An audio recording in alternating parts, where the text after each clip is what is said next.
पक्षाचं शिबिर आहे, कोणा व्यक्तीचं शिबिर नाही। तटकरे आणि पटेलांनी विनंती केली म्हणून शिबिराला आलो। राज्यसभेवर जाण्याबाबतचा कोणताही प्रस्ताव नाही। नाराजी दूर झाल्याचा प्रश्न उद्भवत नाही, छगन भुजबळ असं म्हणाले।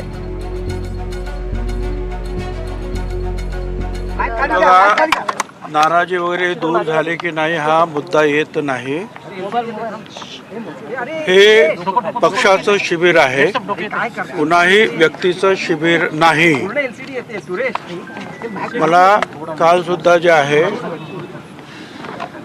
प्रफुल्लभाई पटेल हे 2 तास येऊन भेटले आणि त्यांनी सांगितलं थोडा वेळ तरी तुम्ही यायला हवं, गळ घातली। प्रांताध्यक्ष तटकरे यांनी सुद्धा फोन करून सांगितले तुम्ही थोडा वेळ तरी यायला पाहिजे, म्हणून मी आलेलो आहे। याचा अर्थ सगळ्या गोष्टी काही स्वच्छ झाल्या असा त्याचा अर्थ नाही।